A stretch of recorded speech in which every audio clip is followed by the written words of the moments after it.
चवंदा आहिनि चंड अधूरो आहे सितारनि जे बिना, चंड अधूरो आहे सितारनि जे बिना, गुलशन अधूरी आहे बहारनि जे बिना, गुलशन अधूरी आहे बहारनि जे बिना, समुंड अधूरो आहे किनारनि जे बिना, समुंड अधूरो आहे किनारनि जे बिना, तीअं ई हर हिकु सिंधी अधूरो आहे झूलण साईंअ जे नाले बिना। झूलण साईं असांजो इष्टदेव, असीं लाल साईंअ खां सवाइ छो अधूरा आहियूं, असीं लाल साईंअ जा मेला छो था लॻायूं। इन ॻाल्हि खे असीं थोरे में सभई गॾिजी यादि कंदासीं। जेतोणीकि मां सम्झां थी सभिनी खे इहा ॻाल्हि ख़बर आहे, पर तॾहिं बि असीं उन ॻाल्हि खे ज़रूरु यादि कंदासीं। हीअ ॻाल्हि आहे ॾहीं सदीअ जी, जॾहिं सिंध में मिरिक शाह जो राॼु हूंदो हो। मिरिक शाह सिंधियुनि खे ज़बरदस्ती मुस्लिम थियण जे लाइ ज़ोर विधो, पर असीं सिंधी भले ई सभ सां रिली मिली हलूं, पर पंहिंजो धर्म छॾणु असां न चाहियो। सिंधियुनि मिरिक शाह खां थोरे समय जी मोहलत घुरी। सभई सिंधी गॾिजी करे सिंधू नदीअ जे किनारे ते वरुण देवता जी पूजा करणु लॻा। जीअं त असीं अग्नि ऐं जल जा पूजारी आहियूं, सांदहि हू बिना खाइण पीअण जे नदीअ जे किनारे सिंधू दरिया जे किनारे उस्तती करणु लॻा। सांदहि 40 ॾींहं बिना खाइण पीअण जे जीअं ई हू हिकदमि कमज़ोर थी विया, लाल साईं संदन सची भक्ति ॾिसी करे पल्ले ते सवार थी खेनि दर्शन ॾिनो ऐं खेनि चयो त मां तव्हांजा दुख जल्दी ई दूरि कंदुसि ऐं मां सिंध में नसरपुर शहर में रतन राय ऐं देवकीअ जे घर में जनमु वठंदुसि ऐं मां तव्हांजा दुखड़ा दूरि कंदुसि। तव्हां ॾिसंदा त आखाड़ जी बीज खां वठी श्रावण जी एकादशीअ ताईं हुननि 40 ॾींहं नदीअ जे किनारे ते तपस्या कई। असीं सिंधी अॼु बि चालीहो रखंदा आहियूं, बहिराणा कढंदा आहियूं, ऐं तव्हां हिसाबु लॻाईंदा त बराबरि 9 महीननि खां पोइ चेट जे महीने में बीज ते लाल साईं रतन राय ऐं देवकीअ जे घर में जनमु वरितो। उनखे असीं चेटी चंड लाल साईं जो जनमु ॾींहुं करे मल्हाईंदा आहियूं।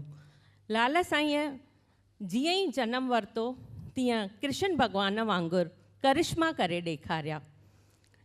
ॿार जीअं ॼाओ खीरु पीअण लाइ मुंहुं ई न खोले, माता रोअण हारकी थी वई, केतिरो ई लीलाए मुंहुं ई न खोले ॿारु। सिंधू धारा जो जल जीअं आंदो वियो ऐं उनजे मुख अॻियां आंदो वियो त हुन ॿार मुंहुं खोलियो ऐं ॾिठो त पूरी सिंधू नदीअ जी धारा उनजे मुख मां वही रही आहे। जीअं कृष्ण भॻवान पंहिंजे माता खे ब्रह्मांड जो दर्शन करायो, तीअं हिन पंहिंजे माता खे सिंधू नदीअ जो दर्शन करायो। इहा ॻाल्हि जॾहिं मिरिक शाह खे ख़बर पई त हू डिॼी वियो ऐं हुन ॿार खे माराइण जूं कोशिशूं कयूं। हुन पंहिंजो हिकु कासिद चाढ़े मोकिलियो ऐं हुन कासिद हिकु गुलाब जो गुल खणी आयो जंहिंमें ज़हर विझी खणी आयो। जीअं बालक जे मुख में रखण जी कोशिशि कयईं, नंढड़े बालक ईअं लत हईं ऐं उहा वञी कासिद जे मुख में पई ऐं हू बेहोश थी पियो।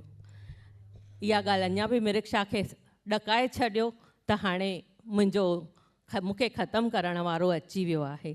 हुन अञा बि कोशिशूं कयूं, पर हू लाल साईं खे माराए न सघियो ऐं संदसि महिलात में बाहि लॻी वई।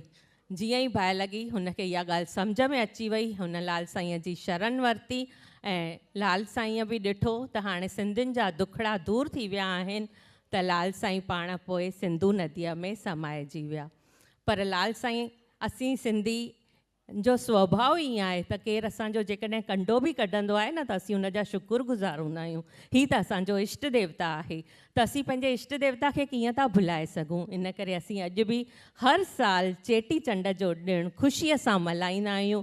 ऐं इन खां सवाइ ॿी हिकु ॻाल्हि आहे कि असां सिंधियुनि जो 10 अप्रैल 1967 ते असांखे असांजी भाषा संविधान में दर्ज कई वई, 8 शेड्यूल में दर्ज कई वई, उहो बि चेटी चंड जो ॾींहुं हुयो ऐं असीं इन करे बि उहा ख़ुशी बि मल्हाईंदा आहियूं।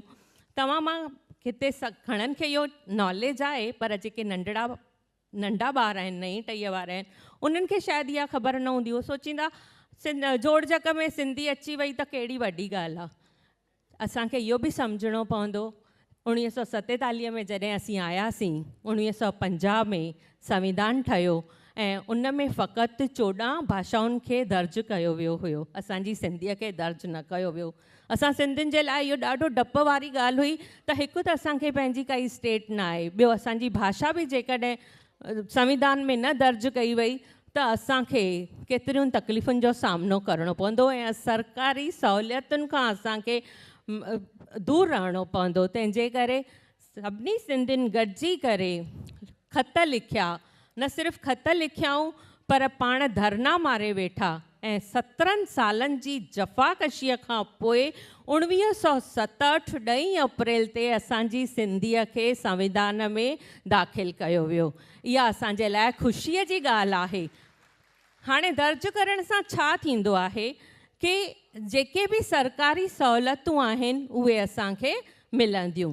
इन करे असीं हर साल चेटीचंड जो ॾींहुं हिकु त असांखे भाषा दिवस जे रूप में ऐं ॿियो असांखे झूलण साईंअ जी यादि में असीं ॾींहुं मल्हाईंदा आहियूं।